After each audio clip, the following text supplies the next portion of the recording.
శుద్ధ నామమునకు మహిమ కలుగును గాక. ప్రభు మనందరినీ కూడా ఇంతవరకు సజీవుల లెక్కలు క్షేమంగా కాచి కాపాడి మరి ఈ యొక్క విశ్రాంతి దినము మనము దేవుని సన్నిధిలో చేరి ఆయన స్తుతించి ఆయన మహిమ పరచుటకు ప్రభు ఇచ్చినటువంటి ఈ సంతోషకరమైనటువంటి ఈ సమయము నిమిత్తము దేవునికి మనము ఎంతగానో కృతజ్ఞతాస్తుతులు చెల్లించవలసినటువంటి వారమై ఉన్నాం. సమృద్ధిని కలుగు చేసిన విధానాన్ని మనము జ్ఞాపకము చేసుకునవలసినటువంటి వారమై ఉన్నాం.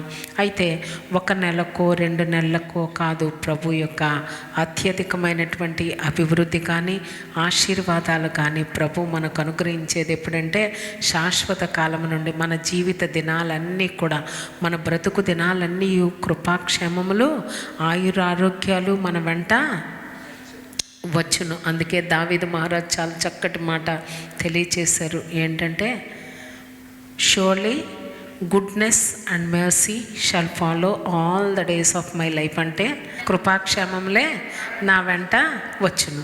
ఈ కృపాక్షేమములు 1 రోజు కాదు, 2 రోజులు కాదు, కానీ మన జీవిత దినాలన్నీ రావాలని మనము ఆశపడుతూ ఉన్నామన్న విషయాన్ని మనం ఇక్కడ జ్ఞాపకము చేసుకొనవలసినటువంటి వారమై ఉన్నాం. ప్రభు మనందరి జీవితాల్లో ఎన్నెన్నో గొప్ప కార్యాలు చేశారు. కానీ ప్రభు మనతో చెప్పుతున్నటువంటి ఒక మాటను మనము జ్ఞాపకం చేసుకుందాం. ఆదికాండము 17వ అధ్యాయము 1-2 వచనాలు మనం చదువుకుందాం.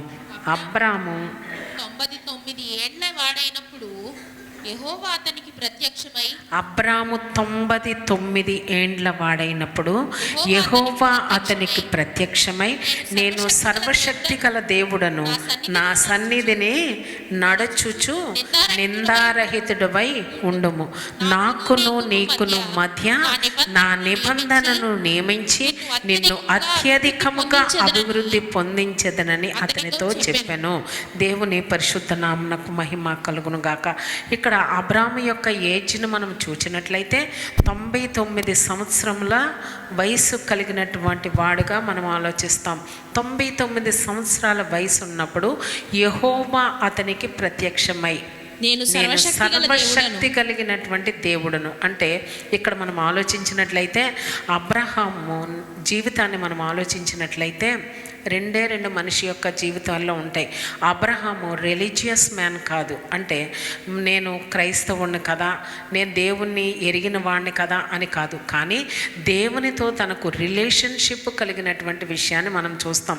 రిలేషన్షిప్ కలిగినటువంటి విషయం అంటే సర్వసాధారణంగా మనం ఆలోచించినట్లయితే నిరంతరం కూడా మనం ఏమి ఆలోచిస్తామంటే దేవునితో మనం మాట్లాడతాం. ప్రార్థన, ప్రతి ఒక్కరూ ప్రార్థన చేస్తారు. ప్రార్థన చేయడం అంటే దేవునితో మనము మాట్లాడడం. మనం దేవునితో మాట్లాడిన తర్వాత దేవుడు కూడా మనతో మాట్లాడాలని ఆయన ఆశపడే సమయానికి మాత్రం దేవుని దగ్గర మనం ఉండం. మోనోలాగ్ అంటాం. అంటే ఏంటంటే దేవునితో నువ్వు ఒంటరిగా నీ అంతట నువ్వు ఆయనతో చెప్పుకోవడమే, నీ అంతట నువ్వు పెటిషన్స్ పెట్టుకోవడం, నీ అంతట నువ్వు ఆయనకి ప్రార్థన చేసుకోవడం, దాన్ని మోనోలాగ్ అంటాం. అది కాదు, అది రిలీజియస్గా ప్రతి మనిషి, ప్రతి క్రైస్తవుడు చేసేటటువంటి పని.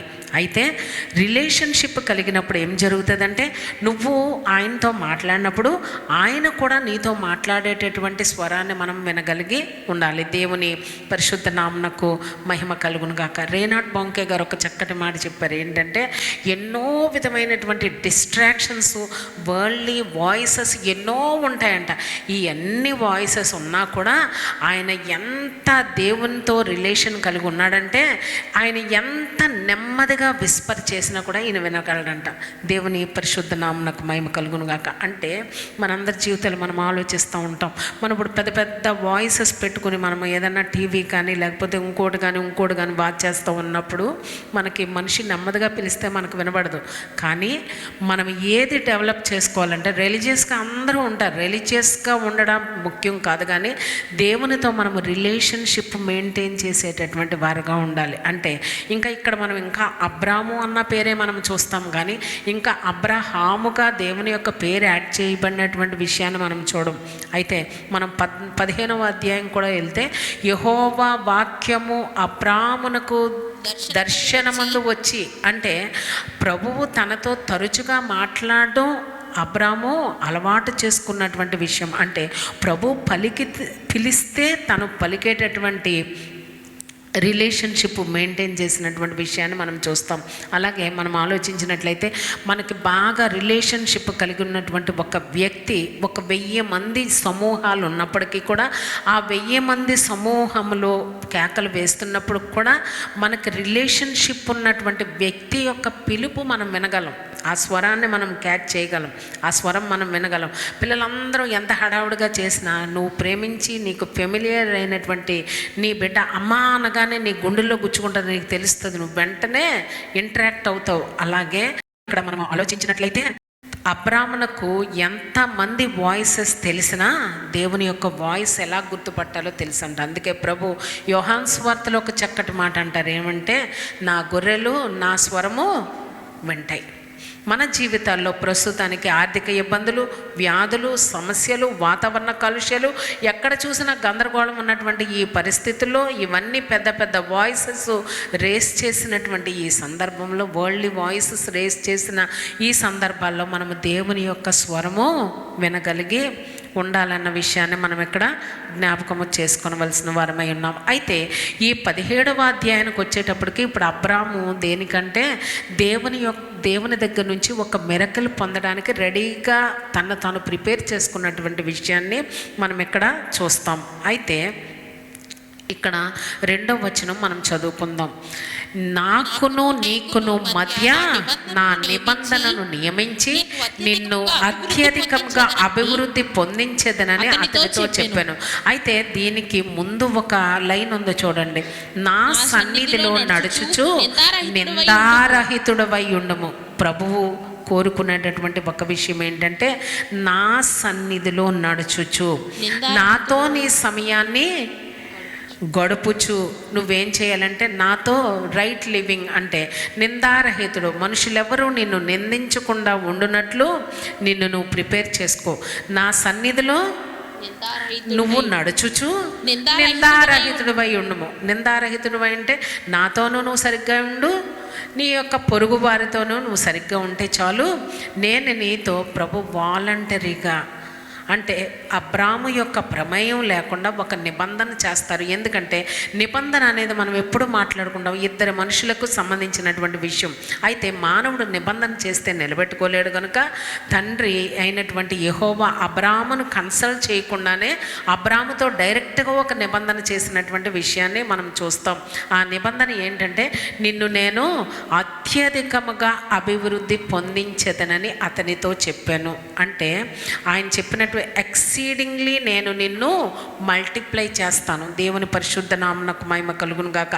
మనందరి జీవితాల్లో చాలని జీవితమో లేకపోతే అప్పటికి సరిపోయినటువంటి జీవితమో మనం ఎవరు ఆశపడం, కానీ మన జీవితాల్లో కూడా ప్రభు మనల్ని అత్యధికంగా అభివృద్ధి పొందించాలని మనము కూడా ఆశపడతామన్న విషయాన్ని మనం ఇక్కడ జ్ఞాపకం చేసుకోవలసినటువంటి వారమై ఉన్నాం.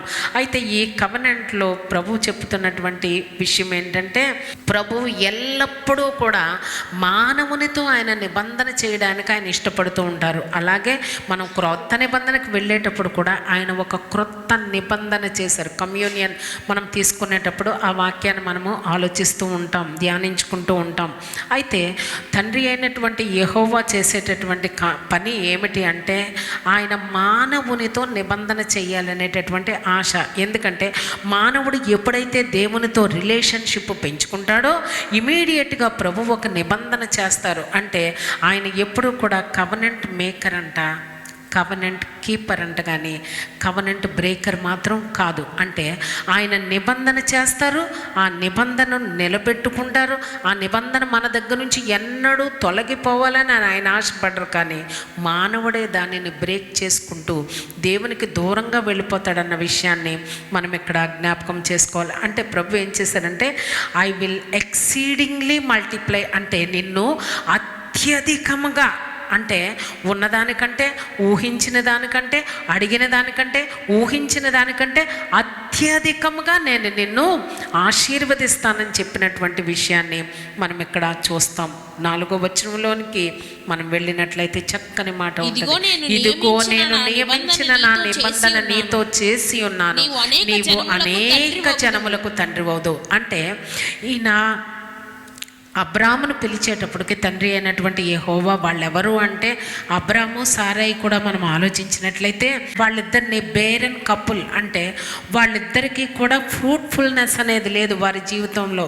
వాళ్ళిద్దరూ కూడా బేరన్ అంటే బిడ్డలు లేనటువంటి స్థితిలో మనం చూస్తాం. బిడ్డలు లేని స్థితిలో తండ్రి అయినటువంటి యెహోవా ఏం చెప్పారంటే నిన్ను నేను అనేక జనములకు నువ్వు తండ్రి అవుతావు అని చెప్పినటువంటి విషయాన్ని మనం చూస్తాం. అంటే నా నిబంధనను నీతో నేను స్థిరపరుస్తున్నాను అని చెప్పినటువంటి విషయాన్ని మనం చూస్తాం.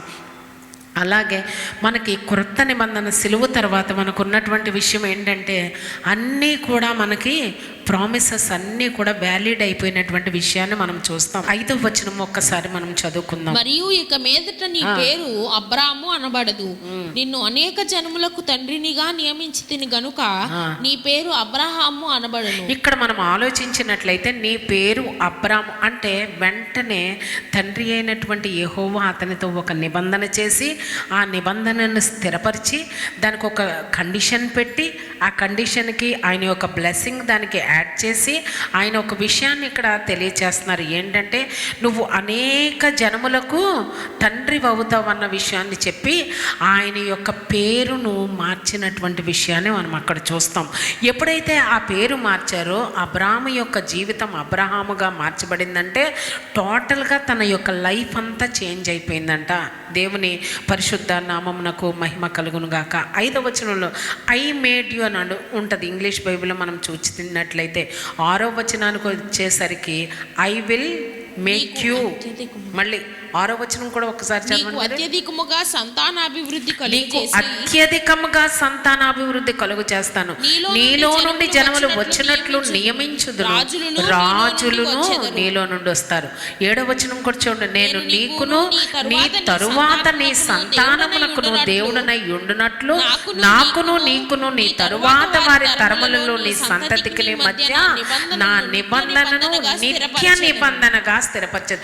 ఆ నిబంధనను నేను నీతో నిబంధన చేస్తున్నాను, కానీ నీ ఫ్యూచర్ జనరేషన్ వచ్చేటప్పటికి నిత్య నిబంధన అంటే ఎవర్ లాస్టింగ్ కవనెంట్గా దాన్ని నేను మార్చేస్తాను. దేవుని పరిశుద్ధ నామమునకు మహిమ కలుగును గాక. మనందరం మన జీవితాల్లో మనకు బాగుంటే సరిపోతుందని మనం అనుకోం, కానీ మన బిడ్డ తరతరాలు ఉండాలనుకుంటాం. ఆ బిడ్డ తరతరాలు నీకు జనరేషనల్ బ్లెస్సింగ్ ఫ్లో అవ్వాలంటే ఆ జనరేషనల్ బ్లెస్సింగ్కి సరిపోయినట్టు వాళ్ళకి మనం టీచింగ్స్ నేర్పవలసినటువంటి వారమై ఉన్నాం. ఎప్పుడైతే నీ జనరేషన్ని నువ్వు నెగ్లెక్ట్ చేసావో వెంటనే నీ ఫ్యూచర్ జనరేషన్కి నువ్వే దాన్ని పాడు చేస్తున్నావు అన్న విషయం, డ్యామేజ్ చేస్తున్నావు అన్న విషయాన్ని మనం ఇక్కడ జ్ఞాపకము చేసుకునవలసినటువంటి వారమై ఉన్నాం. అంటే 6వ వచనంలో చూసినట్లయితే ఐ విల్ మేక్ యూ అని ఉంటుంది. అంటే అబ్రహామా నీ అంతట నువ్వు తయారు చేసుకోలేవు, నీ పవర్ సరిపోదు, నీ ఎబిలిటీ సరిపోదు, నీ అథారిటీ సరిపోదు, కానీ నేను నిన్ను చేస్తాను. 12వ అధ్యాయంలో కూడా మనం చూసినట్లయితే నీ సమస్తాన్ని విడిచిపెట్టిరా, నేను నిన్ను మనందరి జీవితంలో మనం అనుకుంటాం నువ్వు ఎంత పెద్ద ఉద్యోగస్తుడివైనా, నువ్వు ఎంత పెద్ద పొససర్వైనా కూడా అక్కడ మనం తెలుసుకోవాల్సిన విషయం ఏంటంటే నీకు ఏది ఉన్నా అది దేవుడిచ్చిందని మనం నమ్మాలి. రెండోది నాకు కలిగి ఉన్నదంతా దేవుని వలన కలిగినదే అని మనం విశ్వసించవలసిన వారమై ఉన్నాం. అందుకే అబ్రహాము ఎక్కడ మర్చిపోతాడని నేను నీకు నిబంధన నియమిస్తున్నాను, నేను నీకు నిత్య నిబంధన చేస్తున్నాను, నేను నీతో నీ సంతానాన్ని ఆశీర్వదిస్తాను. నీకు ఒకవేళ బిడ్డలు లేరు, నువ్వు ప్రస్తుతానికి నీవు బిడ్డలు లేని స్థితిలో ఉన్నావు, కానీ నేను నిన్ను అత్యధికంగా ఎక్సీడింగ్లీ మల్టిప్లై అంటే అత్యధికంగా ఆశీర్వదిస్తాను. ఆశీర్వాదము నీ ఎఫర్ట్స్ వలన వచ్చిందైతే కాదు, నేను నీకు అది అనుగ్రహిస్తాను. మనందరి జీవితాల్లో నీకు ఎన్ని సంవత్సరాల వయసు ఉన్నప్పటికీ అన్ని సంవత్సరాల వయసులో మనము ఇంతవరకు అభివృద్ధి పొందడానికి కారణం ఏంటంటే ప్రభువు మనల్ని అత్యధికముగా ఆశీర్వదించారన్న విషయాన్ని మనం ఇక్కడ జ్ఞాపకం చేసుకోవలసిన వారమై ఉన్నాం. అయితే మన జీవితాల గురించి మనం ఆలోచించినట్లయితే మనం లిమిటెడ్ అంట. దేనికి లిమిటెడ్ అంటే థింకింగ్లో మనం లిమిటెడ్గా ఆలోచిస్తాం, మన జీవితాన్ని కూడా మనం లిమిటెడ్గానే జీవిస్తూ ఉంటాం అన్న విషయాన్ని, మన ఎబిలిటీస్ కూడా లిమిటెడ్ అన్నటువంటి విషయాన్ని మనం ఇక్కడ జ్ఞాపకం చేసుకోవాలి. కానీ ప్రభువు ఏంటంటే ఆయన అన్లిమిటెడ్ అంట. దేవుని పరిశుద్ధ నామమునకు మహిమ కలుగును గాక. అయితే మన థాట్ ప్రాసెస్ అంతా లిమిటెడ్ అంటే కొంతవరకే మనము ఆలోచించగలం, కొంతవరకే మనం ఊహించగలం, కొంతవరకే మన జీవితాలు మనం కొనసాగిస్తూ నడుపుకుంటూ ఉంటాం. కానీ ప్రభు అంటున్నారు, నా శక్తి మీకు అనుగ్రహించి, నీకు ఎంత ఎబిలిటీ ఉందో, నువ్వు ఎంత ఏబులో అది నీకు తెలుసు. ఎందుకంటే 99 సంవత్సరాలు నీకు వయసు వచ్చినప్పటికీ వాగ్దాన రీతిగా నీకు ఒక బిడ్డ కూడా నీ భార్య వల్ల కలగలేదు. కనుక నీ ఎబిలిటీ ఏంటో నీకు అర్థమైపోయింది. కనుక నీ ఎబిలిటీని ప్రక్కన పెట్టి, నీ లిమిటెడ్ ఎబిలిటీని ప్రక్కన పెట్టి, నా అన్లిమిటెడ్ పవర్ నీలో నేను ఎప్పుడైతే రిలీజ్ చేస్తానో దాన్ని ఫ్రూట్ఫుల్గా చేస్తానని తండ్రి అయినటువంటి యెహోవా ఇక్కడ ఆ విషయాన్ని విషదపరిచినటువంటి విషయాన్ని మనం ఇక్కడ చూస్తాం. అంటే నా శక్తి నీలో, అంటే నీలో శక్తి కలగాలంటే నీలో శక్తి పుట్టడానికి నీలో ఎబిలిటీ సరిపోదు, కానీ నీలో శక్తి ఇచ్చే రెస్పాన్సిబిలిటీ నాది అని తండ్రి అయినటువంటి యెహోవా ఒక సామాన్యమైనటువంటి మానవునితో అక్కడ నిబంధన చేసినటువంటి విషయాన్ని మనం చూస్తాం. అంటే ఈ కవెనెంట్ని ఎవరు ఇనిషియేట్ చేస్తారంటే నేనే ఇనిషియేట్ చేస్తాను. అంటే అబ్రాముకి నిబంధన చెయ్యాలనే విషయం, అబ్రాము అసలు నిబంధన అంటే ఏంటో అర్థం కాదు. ఎందుకంటే అబ్రాముకి స్క్రిప్చర్స్ లేవు, లేఖనాలు లేవు, లేకపోతే ఎవరి ప్రవక్త వచ్చి అతనికి బోధ చేయలేదు. కానీ తండ్రి అయినటువంటి యెహోవా ఏది చెప్పాడో ఆ చెప్పింది చెప్పినట్టుగా అతను నమ్మాడు. కనుక ఆ నమ్మినది అతనికి నీతిగా అతని అకౌంట్లో చేర్చబడిపోయినట్లు మనం చూస్తాం. అంతేకాకుండా ఆ రోజే తండ్రి అయినటువంటి యెహోవా ఏం చేశారంటే, నీ పేరు ఇక అబ్రాము అనబడదు, కానీ అబ్రహాము, అంటే అనేక జనాలకు నువ్వు తండ్రివి, అంటే ఫాదర్ ఆఫ్ మెనీ నేషన్స్గా నీ పేరు. అంటే ఒంటరిగా ఉన్నటువంటి అబ్రామును పిలిచి ఎక్కువ మంది అగునట్లుగా అబ్రహాముగా మార్చినటువంటి విషయాన్ని మనం చూస్తాం. అంటే తండ్రి అయినటువంటి యెహోవా అబ్రహాము అనే మాటకు అర్థం ఏంటంటే, ఆహా అనేటువంటి మాట దేవుని యొక్క మాట. కనుక ఆయన ఎప్పుడైతే తన జీవితంలో ఆయన ఇన్వాల్వ్ అయిపోయారో, ఇంటర్వ్యూన్ అయిపోయారో, అబ్రహాములో ఒక శక్తి, ఆ శక్తి ఇస్సాకును కనడానికి ఎవరి యొక్క ఎబిలిటీ అంటే దేవుని యొక్క ఎబిలిటీ. అందుకే మనము తనని ఒక సూపర్ న్యాచురల్ చైల్డ్గా మనము గుర్తిస్తామన్న విషయాన్ని మనము జ్ఞాపకం చేసుకోవాలి. నీ పేరు నేను మార్చేస్తాను అంటే నీ ఎబిలిటీ వలన, నీ లిమిటెడ్ పవర్ వలన నువ్వు చేయలేనిది నా శక్తి, నా యొక్క బలాన్ని నీకు అనుగ్రహించి నీ ద్వారా నేను ఈ కార్యాన్ని చేస్తానని తండ్రి అక్కడ రుజువుపరిచినటువంటి విషయాన్ని మనం చూస్తాం. దేవుని పరిశుద్ధ నామమునకు మహిమ కలుగును గాక. అంటే మనందరి జీవితాల్లో కూడా అనేకమైనటువంటి పరిస్థితుల్లో విల్డర్నెస్ ఎక్స్పీరియన్సెస్ అంటాం, డిజర్ట్ ఎక్స్పీరియన్సెస్ అంటాం, లేకపోతే కొండ మీదకి ఏకాంతంగా వెళ్ళినప్పుడు శోధనలు ఎలాగ ఆయన చుట్టుముట్టినయో ప్రభు అయినటువంటి యేసుక్రీస్తును మనకు తెలుసు. ఇవన్నీ ఒక రకమైనటువంటి అనుభవాలు. ఈ అనుభవాలన్నిటిలో కూడా తండ్రి అయినటువంటి యెహోవా తోడయుండి సహాయం చేసి వాటన్నిటిలోంచి విడిపించినటువంటి విషయాన్ని మనం చూస్తాం.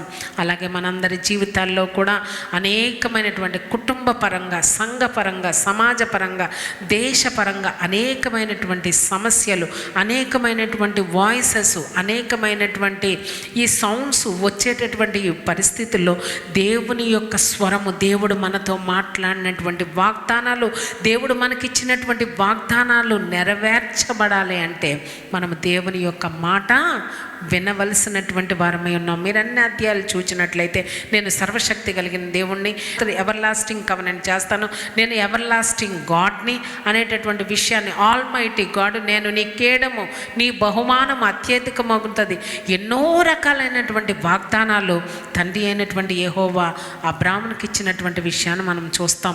ఆయన అబ్రహాముగా మార్చబడి దేవునికి స్నేహితుడై విశ్వాసులకు తండ్రి అయి జీవించినటువంటి ఆ జీవితాన్ని బట్టి ఈనాటి ఈనాటికి కూడా మనము అబ్రహాము యొక్క సంతానమై ఉన్నాము. అంటే ఆయన పొందినటువంటి ఆశీర్వాదాలు మనము కూడా పొందాలి. ఎందులో పొందాలంటే అన్ని ఏరియాస్లో. ఎందుకంటే ఆయన సర్వశక్తి కలిగినటువంటి దేవుడు. అంటే సర్వ ఏరియాస్లో ఆయన శక్తి కలిగిన వాడని అక్కడ ప్రూవ్ చేసినటువంటి విషయాన్ని మనం చూస్తాం. ఆయన సర్వశక్తిని మనకు ఉండేటటువంటి ఏరియాస్ ఏంటంటే ఫైనాన్సెస్లో కొంచెం వీక్గా ఉంటాం, లేకపోతే ఫిజికల్గా స్ట్రెంగ్త్లో వీక్గా ఉంటాం, లేకపోతే పరిస్థితుల్లో కుటుంబ జీవితాల్లో వీక్గా ఉంటాం. ఇవే కనుక ఈయన అన్ని ఏరియాస్లో కూడా ఆయన శక్తి కలిగినటువంటి వాడు అనేటటువంటి విషయాన్ని మనం చూస్తాం. ఒకసారి రోమీలకు రాసినటువంటి పత్రిక 4వ అధ్యాయము 17వ వచనం చదువుకుందాం. లేని వాటిని ఉన్నట్టుగానే, లేని వాటిని ఉన్నట్టుగా. అంటే తండ్రి అయినటువంటి యెహోవా చేసినటువంటి కార్యం ఏంటంటే ఈ బ్యారన్ కప్పుల్ని పిలిచి, ఈ బ్యారన్ కప్పులతో ఏం చేశాడంటే వీళ్ళకి ఏమీ లేదంటే సంతానం లేదు, అప్పటికి స్వాస్థ్యము లేదు. వీళ్ళను పిలిచి ఆయన ఏం చేశాడంటే లేని వాటిని ఉన్నట్టుగా పిలిచినటువంటి విషయాన్ని మనం చూస్తాం. లేని వాటిని ఉన్నట్టుగా పిలవడం అంటే ఏంటి అనేటటువంటి విషయం మనం ఆలోచిస్తే, నీకు ఆర్థికంగా నీ బ్యాంక్ బ్యాలెన్సు నీ కుటుంబంలో నీ ఇంటిలోది నీకు నిల్ అయిపోయిందన్న విషయాన్ని మనం ఆలోచిద్దాం. వాళ్ళు ఎలాగా లేని వారిగా, బిడ్డలు లేని వారిగా ఎలాగున్నారంటో నీకు అలాగే ఫైనాన్సెస్ సరిగా లేనివాడుగా ఉన్నావు, హెల్త్ సరిగా లేని దానివిగా ఉన్నావు అనుకో. ఆ లేని వాటిని ఆయన ఏం చేశాడంట ఉన్నట్టుగా పిలిచాడంట. ఇంగ్లీష్ బైబిల్ ఎంత చక్కగా ఉంటుందంటే ఆ రోమీలకు రాసినటువంటి పత్రిక 4వ అధ్యాయం 17వ వచనం యాజ్ ఇట్ ఈస్ రిటన్ అంటే ఆల్రెడీ వ్రాయబడి ఉందంట. ఏంటంటే నువ్వు అనేక జనాలకు తండ్రి అవుతావు.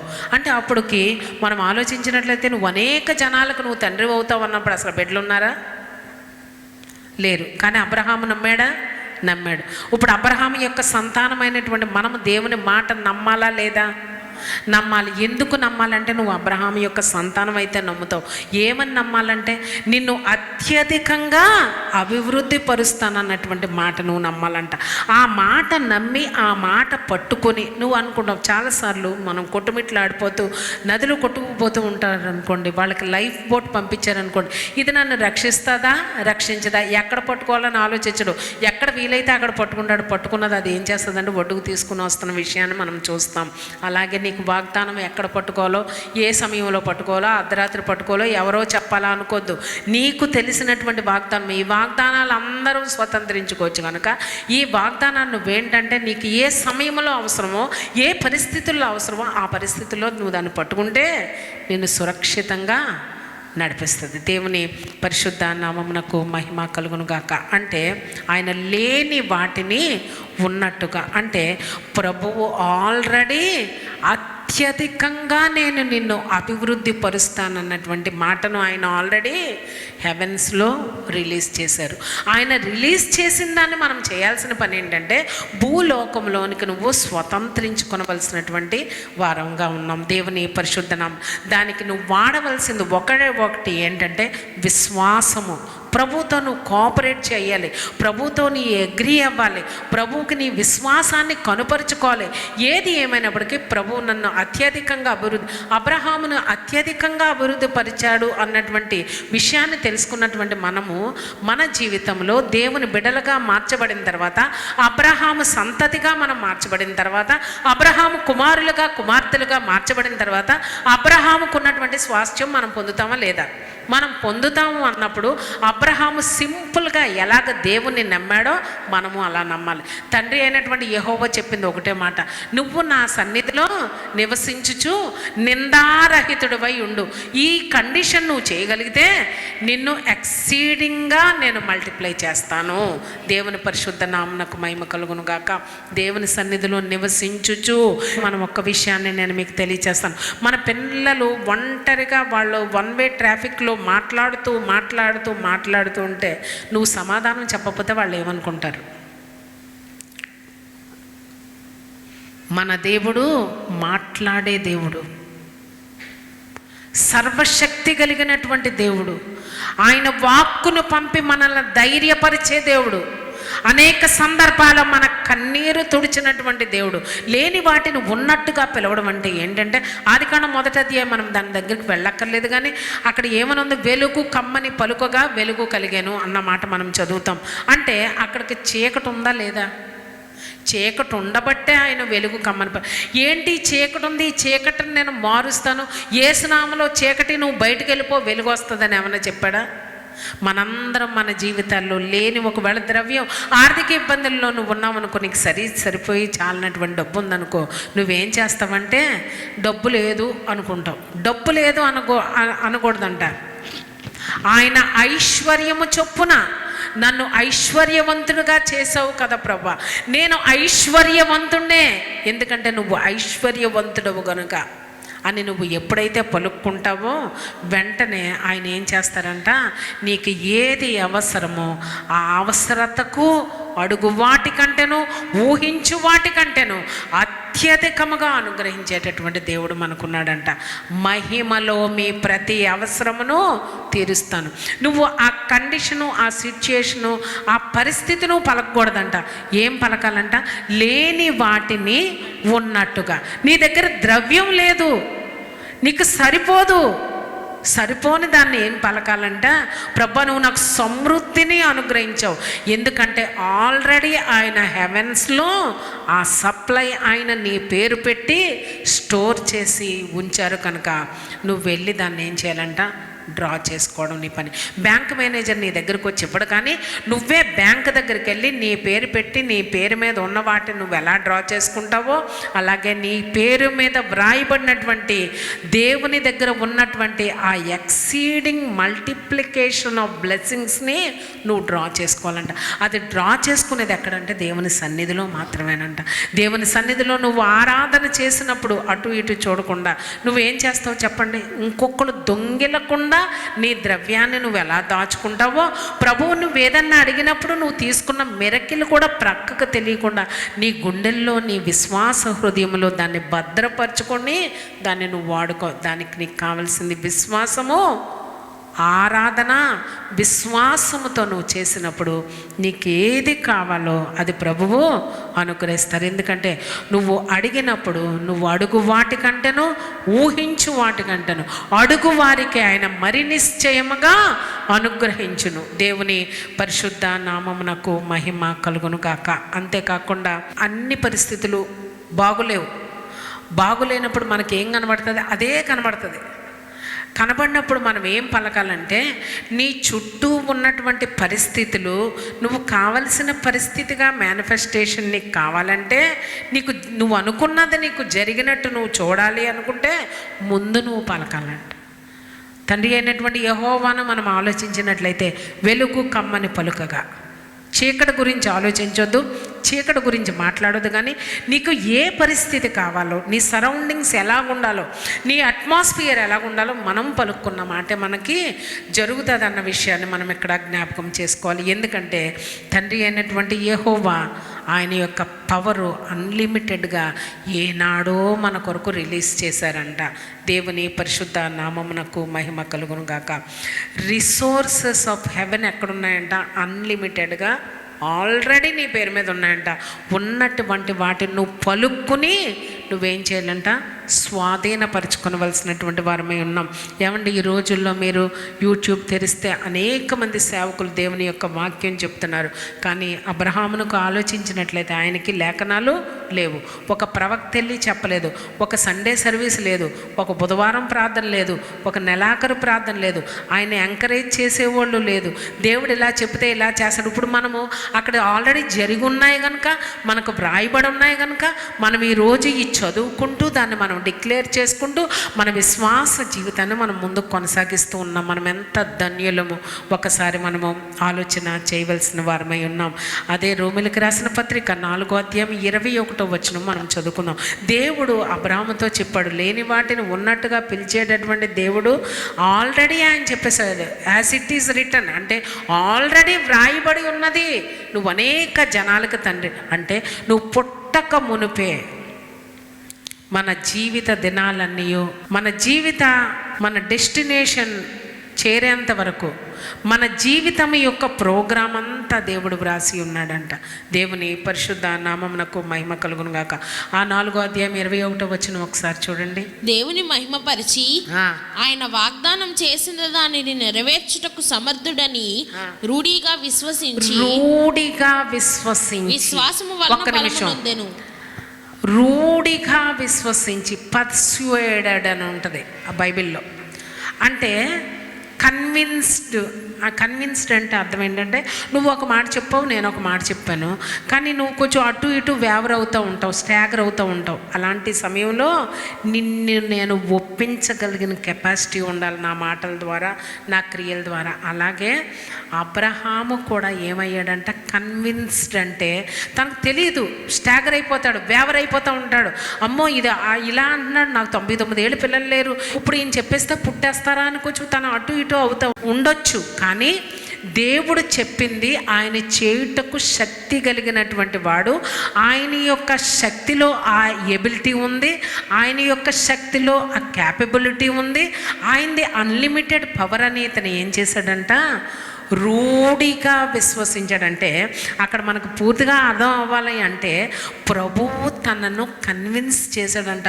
నువ్వు కంగారు పడొద్దు, నువ్వు వేదన పడొద్దు, నువ్వు యాంగ్షియస్ ఫీల్ అవ్వద్దు, నువ్వు వరీ అవ్వద్దు, ఇది ఎలాగ జరుగుతుంది అనుకోవద్దు, ఖచ్చితంగా జరుగుతుందని తన్ని కన్విన్స్ చేస్తే అబ్రహాము కన్విన్స్డ్ అంట. అంటే పర్స్యూడెడ్ అంటే నాకు జరుగునుగాక అన్నాడంట. అలాగే మనందరి జీవితాల్లో మన పరిస్థితి ఏంటో నీకు తెలుసు, నీ పరిస్థితి ఏంటో తెలుసు, నువ్వు ఏ రకంగా నీ జీవితాన్ని, నీ ఫ్యామిలీ లైఫ్ నువ్వు కొనసాగిస్తున్నావో అవన్నీ విషయాలు నీకు తెలుసు. నువ్వు చూస్తున్నటువంటి వాటిని నువ్వు చూస్తూ చెదిరిపోతూ ఉంటావు.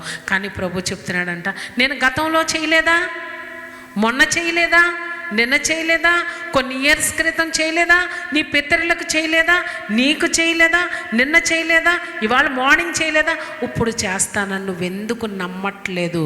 నువ్వు నమ్ము అని ప్రభు మనల్ని కన్విన్స్ చేస్తున్నాడంట వాక్యం ద్వారా. దేవుని పరిశుద్ధ నామమునకు మహిమ కలుగునుగాక. అయితే మనందరి జీవితాల్లో ప్రభువు ఒక ప్రామిస్ చేశాడు. అయితే ఆ ప్రామిస్ చేయడానికి మేనిఫెస్టేషన్ అంటే ఆ కార్యరూపము దాల్చడానికి మధ్యలో నువ్వు చేయాల్సిన పని ఏంటంటే ప్రభువుని మహిమపరచాలంట. అంటే అబ్రహాముకు తండ్రి అయినటువంటి యెహోవా నీకు ఒక కుమారుని ఇస్తానని చెప్పాడు. కుమారుని పుట్టేలోపు ఈయన ఏం చేశాడు చదవండి అక్కడ. రోమీయులకు రాసినటువంటి పత్రిక 4వ అధ్యాయము 20వ వచనం. ఆ విశ్వాసము వలన దేవుని మహిమ గూర్చి సందేహింపక దేవుని మహిమపరిచి అంటే అబ్రహాం గ్లోరిఫైడ్ గాడ్ అని ఉంటుంది. ఎందుకు అంటే మనం సర్వసాధారణంగా ఎప్పుడు దేవుని మహిమపరుస్తాం చెప్పండి? థ్యాంక్స్ గివింగ్ ఎప్పుడు పెట్టుకుంటాం చెప్పండి? ఎప్పుడో మనకు కుదరలే. ఈయన ఏం చేశాడంట, బాగా అర్థం చేసుకోండి, ప్రామిస్కి మేనిఫెస్టేషన్కి అంటే అర్థం ఏంటి చెప్పండి? దేవుడి వాగ్దానానికి అది నెరవేర్చడానికి మధ్యలో ఆయన చేసిన పని ఓ టైం ఉంటుంది దానికి మధ్యలో. ఆ మధ్యలో ఆయన ఏం చేశాడంట, దేవుణ్ణి మహిమపరిచాడంట. సర్వసాధారణంగా మనం ఆలోచించినట్లయితే కన్సెప్షన్కి బర్త్కి మధ్యలో కొన్ని నెలలు ఉంటాయి లేదా? ఈ నెలల్లో మనం ఏం చేస్తాం చెప్పండి? తినవలసినవి తినకూడని కూడా కూరేస్తాం వాళ్ళకి. మల్టీవిటమిన్స్, కాల్షియము, ఎక్కడ లేని తిండి, నీకేం కోరిక కావాలి, నువ్వేం తింటావు, ఏం తాగుతావు, అడుగు వాటికంటే నువ్వు ఊహించు వాటి అన్నిటికంటేను అలా కొద్దిగానే తినగలరు. అలా కాదు, నీకు నీ పిల్లోడు ఇద్దరికీ కావాల్సింది సప్లై ఎక్కడ అరేంజ్కుంటా చెప్పండి?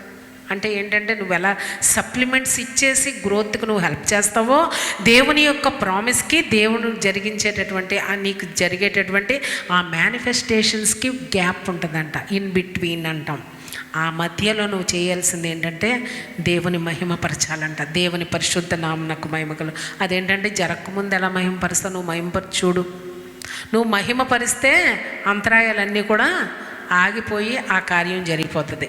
దేవుని పరిశుద్ధ నామమునకు మహిమ కలుగును గాక. అంటే దానికి కావలసిన నీ జీవితంలో నువ్వు అడిగింది ఆ వాగ్దాన ఫలము నువ్వు అనుభవించాలంటే నీకు విశ్వాసం ఉండాలి, దేవునితో నువ్వు కోఆపరేట్ చేయాలి, దేవునితో నువ్వు ఏక మనసు కలిగి ఉండాలి. అగ్రిమెంట్ అంటాం దాన్ని. అంటే ప్రభువా నువ్వు చెప్పింది నువ్వు నా పట్ల జరిగిస్తావు, నేను అది నమ్ముతున్నాను, నాకు జరిగిపోయింది అని చెప్పితేనే కానీ అది మన జీవితంలో జరగదంట. ఈ లోపల చేసిన పని అబ్రహాం చేసినటువంటి కార్యాలు ఏంటంటే దేవుడు ఏ మాట చెప్తే ఆ మాట నమ్మాడంట. నిన్ను అత్యధికంగా అభివృద్ధి పరుస్తాను. ఏమీ లేదు అప్పుడు. ఎలాగ అత్యధికంగా అభివృద్ధి పరుస్తామంటే ఈనాటి వరకు సమస్త వంశాలన్నీ నీ మూలముగా ఆశీర్వదించబడు, నీది నా తోడు, నిన్ను అనేకమైనటువంటి జనములకు తండ్రిగా చేస్తాను. ఈ రోజు వరకు మనం అబ్రహాము యొక్క కుమారులము కుమార్తెలుగా మార్చబడ్డాం. అపోస్తుల కార్యాల్లో మనం చూసినట్లయితే పాదము పట్టునంత భూమి లేనప్పుడు ఆయన ఏం చెప్పాడంట? సమస్త వంశాలు సమస్త దేశాలు ఇవన్నీ నీవే అని చెప్పినటువంటి విషయాన్ని మనం చూస్తాం. మనందరి జీవితాల్లో ప్రభు ఒక ప్రామిస్ చేస్తారు. ఓడిపోయావు కొన్ని సందర్భాల్లో, నలిగిపోయావు కొన్ని సందర్భాల్లో, అస్వస్థతకు గురయ్యావు, అవమానాలకు గురయ్యావు, పరిస్థితులు తారుమారైపోయినాయి. అటువంటి సమయంలో ప్రభువా నువ్వు నమ్మదగిన దేవుడు కదా ప్రభువా, నేను అనేక సందర్భాల్లో అపనమ్మకస్తురాలుగా ఉన్నప్పటికీ నువ్వు నా ఎడల నమ్మకస్తుడుగానే ఉన్నావు. నువ్వు నాకు జయమిస్తావు ప్రభువా, నువ్వు నాకు విజయం ఇస్తావు ప్రభువా, నాకు ఆరోగ్యం ఇస్తావు ప్రభువా, ఆర్థిక ఇబ్బందుల్లోంచి విడిపిస్తావు ప్రభువా, నేను అనుకున్నటువంటి కార్యాలన్నీ నువ్వు నా ఎడల సఫలం చేస్తావు ప్రభువా అనేటటువంటి విశ్వాసం మనకు కలిగి ఉండాలి. కన్విన్స్డ్ అంటే రూఢిగా విశ్వసించి అంటున్నారు. అంటే నీకు ఆ నమ్మకం కుదిరేటట్లు ప్రభు చెప్పాడు. అనేకమైన వాగ్దానాలు ఉన్నాయి. ఇంకా నీకు నమ్మపోవడానికి కారణం ఏంటి? అనేకమైనటువంటి వాగ్దానాలు ఉన్నాయి. నమ్మలేకపోవడం ఏంటి? గతంలో దేవుడు చేయలేదా? నీ పితరుల పక్షాన దేవుడు చేయలేదా? ఎర్ర సముద్రం వచ్చినప్పుడు దేవుడు నిన్ను కాపాడలేదా? ఎరికో గోడల వంటి సమస్యలు వచ్చినప్పుడు ప్రభు నిన్ను నడిపించలేదా? పర్వతాలు ఎదురు నిలబడినప్పుడు ప్రభు నిన్ను విడిపించలేదా? మంచి మార్గంలో నిన్ను సరళం చేసి నడిపించలేదా? అనేక సందర్భాల్లో విజయం నీకు అనుగ్రహించలేదా? అనేక పరిస్థితుల్లోంచి నిన్ను నడిపించలేదా? నడిపించి నీకు విజయ జీవితం ఇవ్వలేదా? ఒక్కసారి వాటన్నిటిని తలుస్తే ప్రభు ఎంత గొప్పవాడో నీకు అర్థమవుతుంది అన్న విషయాన్ని మనం ఇక్కడ జ్ఞాపకము చేసుకొనవలసినటువంటి వారమై ఉన్నాం. అంటే ప్రభువుకి నీ జీవితంలో ఏ కార్యమైనా నువ్వు ప్రభుని అడుగుంటే అది నీకు నెరవేర్చబడాలంటే ప్రభుతో నువ్వు ఏకీభవించాలి. ఇక్కడ నిబంధన అనేది ఇద్దరు వ్యక్తులకు సంబంధించిన విషయం. అబ్రహాముకు అసలు నిబంధన అంటే ఏంటో తెలీదు. తండ్రి అయినటువంటి యెహోవాయే నేను నీతో నిబంధన చేస్తున్నాను, నిన్నెన్నడూ విడువను ఎడబాయను, నా కృప నీకు చాలు, పర్వతాలు తొలగిపోయిన మెట్టలు తత్తరిల్లిపోయిన నా కృప నిన్ను, ఇదిగో నిన్ను నా అరచేతులలో చెక్కుకొని ఉన్నాను, నీవు నా సొత్తు. ఇవన్నీ వాగ్దానాలే. మనల్ని ఎన్నడూ ప్రభు విడిచిపెట్టాడన్నమాట మనం అనుకోవడానికి వీలు లేదు అన్న విషయాన్ని మనము జ్ఞాపకం చేసుకోవాలి. ఏదైనా వాగ్దానము ఒక ప్రామిస్ అంట, నాట్ గ్యారంటీ ఆఫ్ పొసెషన్. అంటే నువ్వు దాన్ని అనుభవించేస్తావు, దాన్ని స్వాధీనపరుచుకుంటావని కాదంట, గ్యారంటీ లేదంట. కానీ ఆ ప్రామిస్ అనేది ఏంటంటే తప్పక దేవుడు నీకు చేస్తాడు అనేది అది ఒక ఇన్విటేషన్ అంట. దేవుని పరిశుద్ధ నామమునకు మహిమ కలుగును గాక. ఆ ఇన్విటేషన్కు నువ్వు వెళ్తే ఆ ఇంట్లో భోజనం చేస్తావు. ఇన్విటేషన్ అన్నది ఉందా లేదా? ఇన్విటేషన్ అంటే ఏంటి చెప్పండి? ఈ ప్రామిస్ అన్నది ఒక ఇన్విటేషన్ అంట. ఇన్విటేషన్ అంటే పెళ్లి కార్డు వచ్చింది, నీకు ఇష్టమైతే వెళ్తావు, కష్టమైతే మానేస్తావు, బాగుందంటే దాచుకుంటావు, నీకు అంత నచ్చకపోతే చింపి పారేస్తావు. అలాగే దేవుని యొక్క వాగ్దానం ఆయన చెప్పినది ఆయన నా పక్షాన రూఢిగా తప్పక చేస్తాడని నువ్వు నమ్మి కన్విన్స్ అయితే ఆ కార్యము అబ్రహాముకి ఇస్సాకు పుట్టాడని ఎంతమంది నమ్ముతున్నారు?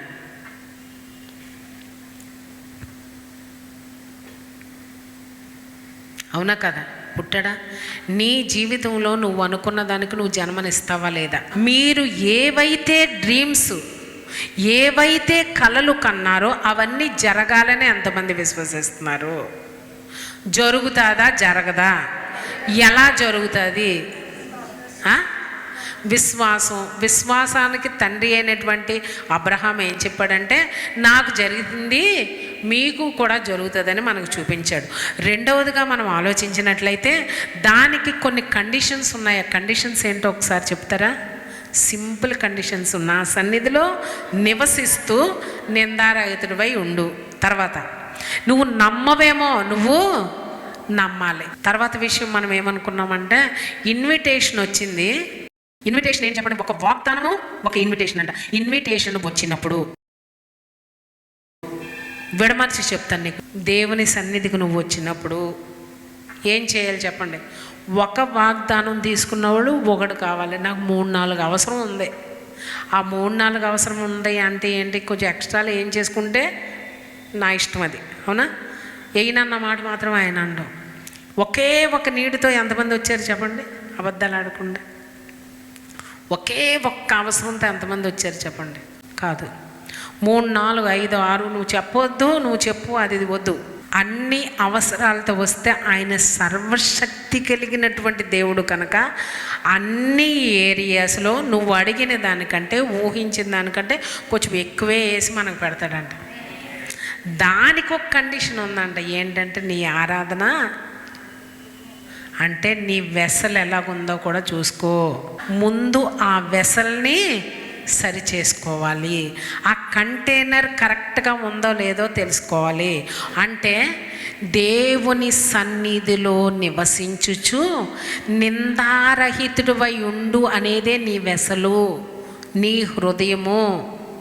నువ్వు కంటైన్ చేయగలిగింది అది చేసేస్తే నీ హృదయంలో, నీ మనసుకు, నీ వ్యక్తిగత జీవితానికి, నీ కుటుంబ జీవితానికి, నీ సంఘ జీవితానికి కావలసినంత ఎక్సీడింగ్లీ మల్టిప్లికేషన్ అయినటువంటి బ్లెస్సింగ్స్ ఆయన వేసేస్తాడు. కండిషన్ ఏంటి? దేవుని సన్నిధిలో నడుచుచు నిందారహితుడు. అంటే నీ కంటైనరు అట్లాగా ఉండాలంట. అంటే నిన్ను నువ్వు ఎంత ప్రిపేర్ చేసుకోవాలో అబ్రహాం ప్రిపేర్ చేసుకున్నాడా? చేసుకున్నాడు. ఎందుకంటే దేవుని కంటే ఏది ఎక్కువ ప్రేమించలేదు. ఏది ఎక్కువ ప్రేమించలేదు కనుక నువ్వు అడగలేకపోయావు. కనుక నువ్వు అడిగేదానికంటే నీకు అసలు ఊహకు అందని కూడా నేను నీకు ఇచ్చేస్తానని చెప్పినటువంటి విషయాన్ని మనం ఇక్కడ చూస్తాం. అలాగే మనందరి జీవితాల్లో మనం ఆలోచించినట్లయితే ఇన్విటేషన్ ప్రభు మనకి ఇచ్చేసారు. ఇన్విటేషన్ ఏంటంటే ప్రామిసే నీకు ఇన్విటేషన్. చాలామంది ఇన్విటేషనే రాలేదు అంటారు. ఎలాగెళ్ళాలంటే ఆల్రెడీ ఇన్విటేషన్ అన్నది ఉంది. ఒక ప్రామిస్ ఇచ్చాడు ప్రభు. మహిమలో మీ ప్రతి అవసరాన్ని తీరుస్తానన్నాడు. అదే ఇన్విటేషన్, అదే ప్రామిస్. ఆ ప్రామిస్ పట్టుకుని నువ్వేం చేయాలంటే, ఈ మాట చెప్పావు కదా ప్రభువా, నువ్వు వెళ్ళిపో, దేవుని సన్నిధిలో కూర్చో, నీ హృదయాన్ని ఓపెన్ చేయి. ఏ విధమైనటువంటి మలినాలు ఉన్నాయో వాటన్నిటిని బయటకు పంపించే. నిందారహితుడు అంటే జంక్ ఉందేమో, మెస్ ఉందేమో, దేవునికి ఆయాసకరమైనటువంటి మార్గాలు ఉన్నాయేమో, తప్పుదారులు ఉన్నాయేమో, తప్పులు చేసావేమో, వాటన్నిటిని నువ్వు బయటకు గెంటే. అప్పుడు ప్రభు ఏం చేస్తాడంటే నిన్ను అత్యధికముగా ఆశీర్వదిస్తాడు. నీ ఓన్ ఎఫర్ట్స్ వల్ల, నీ ఓన్ స్ట్రెంగ్త్ వల్ల, నీ ఓన్ తెలివితేటల వలన వాటిని నువ్వు పొందలేవు. కానీ నేను నీకు పొందిస్తాను. అభివృద్ధి. I will make you, I made you. ఎలాగంట? ఎక్సీడింగ్లీ, అత్యధికముగా నేను నిన్ను అభివృద్ధి అంటే మల్టిప్లికేషను. అభివృద్ధి అంటే ఏంటంటే అంతే కాదంట. మల్టిప్లికేషన్ అంటే రెండే. మల్టిప్లికేషన్ అంటే ఏంటి చెప్పండి? 2 ఇంటూ 10 ఇంటూ 100 ఇంటూ. మొట్టమొదటి దేవుని పెట్టుకో, నేను నిన్ను మల్టిప్లై చేస్తాను. దేవుని పరిశుద్ధ నామమునకు మహిమ కలుగును గాక. నీ జీవితంలో ఏ ఏరియాలో నీకు దేవుడు అవసరము. ఎందుకంటే ఆయన చెప్తున్నారు, నేను సర్వశక్తి కలిగినటువంటి దేవుడను, నేను నీతో నిబంధనే చేస్తున్నాను.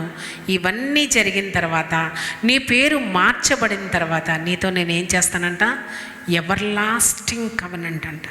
కవెనెంట్తో ఊరుకోడంట దేవుడు. ఎవర్ లాస్టింగ్ అంటే నీ బ్రతుకు దినాలన్నీ శాశ్వతమైనటువంటి నిబంధన చేస్తాడంట. నీ తప్పులున్నా బయట పెట్టాడంట. ఎంతమంది నీకు కుమారుడు పుడతాడు అన్నప్పుడు సారా టెంట్ వెనకాలకి వెళ్ళి నవ్వింది గుర్తుందా మీకు? నవ్విందా? అబ్రహామును ఆశీర్వదించాడు అనుకో, అబ్రహాముతో పాటు అతని భార్యను ఆశీర్వదించాడని ఎంతమంది నమ్ముతున్నారు? అవును. ఎలాగా నవ్విందా? టెంట్ వెనకాలకి వెళ్ళి నవ్విందా? ప్రభువుని హేళన చేసినట్టేనా? ప్రభు మాటను హేళన చేసినట్టేనా? ప్రభు దాన్ని లెక్క పెట్టుకున్నాడా? లెక్క పెట్టుకోలేదు. లెక్క పెట్టకుండా ఆవిడని ఎక్కడ పెట్టాడంట? విశ్వాస వీరుల జాబితాలో ఆవిడ పేరు ఇంక్లూడ్ చేశాడంట. నువ్వైతే ఏం చేస్తావు? ఆ పార్ట్ వదిలిపెట్టేయి. నన్ను సందేహించింది, నన్ను అనుమానించింది, నేను చేయలేననుకుంది, నన్ను హేళన చేసింది, అవన్నీ ప్రక్కన పెట్టేయి, నాకు అవసరం లేదు. కానీ ఎవరంట ఆవిడ? విశ్వాసం. ఏప్రిల్గా అదొక్కటి చదివి ముగించేసుకుందాం. విశ్వాసం. ప్రభు మర్చిపోయాడంట, జ్ఞాపకం చేసుకోలేదంట, తుడిచిపెట్టేశాడంట, సరేలే అని ఎక్స్క్యూజ్ చేస్తాడంట, క్షమించేశాడంట. మీరు ఏ పేరంటే పెట్టుకోండి. మన అవిశ్వాసాన్ని అనేక సార్లు మనం ప్రభు ఈ కార్యం చేస్తాడని మనకు తెలుసు. భక్తుల అనుభవాలు విన్నాం, సాక్ష్యాలు విన్నాం, లేఖనాలు తెలుసు. అయినప్పటికీ ఇది నాకు ఎలా జరుగుతుంది, ఇది ఎలాగ నాకు సంభవిస్తుంది అని అనుకుంటున్నాం. కానీ ప్రభు అంటున్నాడు, నీ సందేహాలను సహితము నేను తుడిచిపెట్టేస్తున్నాను. నీ అపనమ్మకత్వాన్ని నేను ఎత్తి చూపించట్లేదు, వాటన్నిటినీ నేను ఏం చేస్తున్నానంటే కప్పేస్తున్నాను, కవర్ చేసేసి నిన్నేం చేస్తున్నాడంట? హీరోస్ ఆఫ్ ఫెయిత్ అంటాం మనం. హెబ్రీలకు రాసినటువంటి పత్రిక 11వ అధ్యాయము 11వ వచనం. విశ్వాసమును బట్టి సారాయు వాగ్దానం చేసిన వాడు నమ్మదగిన వాడని ఎంచుకొనెను. అది నిజమా తప్ప చెప్పాలి మీరు. విశ్వాసము, వాగ్దానం చేసిన వాడు నమ్మదగిన వాడని విశ్వసించిందా? చెప్పండి. వాగ్దానం చేసిన వాడు నమ్మదగిన వాడని సారా విశ్వసించిందా లేదా? నవ్వింది. కానీ ప్రభు ఏం చేశాడంట? ఆ పాటను బయటకు తేలేదంట. నువ్వు నన్ను నవ్వావు కదా, నువ్వు హేళన చేసావు కదా, నన్ను అవమానించావు కదా, నన్ను అనుమానించావు కదా, నువ్వు అవిశ్వాసం చూపించావు కదా అని ప్రభు అనలేదంట. విశ్వాసాన్ని బట్టి అని. ఎంత చక్కగా ప్రభు మనం చేసిన తప్పులన్నీ ఆయన ఎంచితే మనం బ్రతకలేం. కానీ విశ్వాసాన్ని బట్టి సారా అంట అవిశ్వాస పడలేదు. ఎవరు చెప్పారు అవిశ్వాస పడిందని? అవిశ్వాస పడలేదు. ఎవరు రాశారు ఆ మాటలు? దేవుని జీవ గ్రంథంలో. మనం ఎన్ని తప్పులు చేసినప్పటికీ ప్రభు అన్నాడు, నువ్వెప్పుడు చేసావో తప్పు అని అడుగుతున్నాడంట. అదే జస్టిఫికేషన్ అంటే.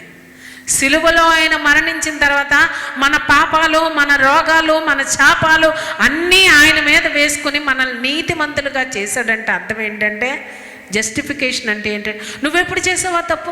ప్రభువా నేను పాపిని, నువ్వెప్పుడు చేసావు నువ్వు నన్ను అడగడానికి? ఎంత గొప్ప దేవుడు మనకున్నాడో ఆలోచన చేశారా? అవిశ్వాసాన్ని బట్టి ఆవిడ నన్ను, నా మాటను సందేహించలేదు. విశ్వాసాన్ని బట్టి బలం పొందుకుని కొడుకుని. ఎంత గొప్ప దేవుడు మనకున్నాడో ఆలోచన చేద్దాం. అన్ని కార్యాలు చేసిన దేవుడు నీకున్న చిన్న అప్పుల్లోంచి విడిపించలేడా? నీకు చిన్న ద్రవ్యం అవసరం, అది ఇవ్వలేడా? నీకు చిన్న చిన్న హెల్త్ ప్రాబ్లమ్స్, ఇష్యూస్ ఉన్నాయి, వాటి నుంచి కాపాడలేడా? నీకు ఇది కావాలనుకున్నా ఇంకొంచెం మంచి దేవుడు నీకు ఇవ్వలేడా? నువ్వు కొద్దిగా కోరుకుంటున్నావు, నేను నిన్ను అత్యధికంగా ఆశీర్వదిస్తాను. నువ్వెప్పుడూ నా ఎడల అవిశ్వాసం చూపించలేదు. మీరిద్దరూ రండి, లేని వాటిని ఉన్నట్టుగా ప్రభు ఈరోజు ప్రతి కుటుంబంతో మాట్లాడుతున్నారు. ప్రతి కుటుంబాన్ని ఆయన పిలుస్తున్నారు. నువ్వు ఆర్థికంగా నలిగిపోయేవేమో నిన్ను పిలుస్తున్నారు. నువ్వు వ్యక్తిగతంగా నలిగిపోయేవేమో ప్రభు నిన్ను పిలుస్తున్నారు. నువ్వు ఒంటరిగా ఉన్నావేమో ప్రభు నీతో మాట్లాడుతున్నారు.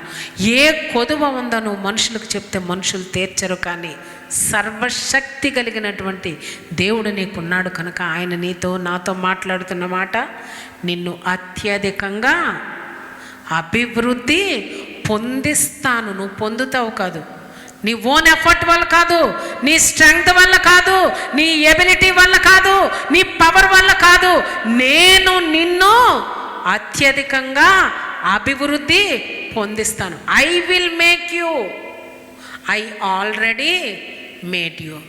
ఆ రిలీజ్ అయినటువంటి సప్లైస్ అక్కడ బ్లాక్ చేయబడి ఉన్నాయి. నువ్వు నిందారహితుడవై ఉండు, నా సన్నిధిలో నడుచుకో, వాటంతటవి కుమ్మరించబడతాయి. అటువంటి ధన్యకరమైన జీవితం ఆ పరిశుద్ధాత్ముడు ప్రతి కుటుంబమునకు అత్యధికమైనటువంటి ఆశీర్వాదం మీ జీవిత దినాలన్నీ ఆ ప్రభువు అనుగ్రహించును గాక. ఆమేన్.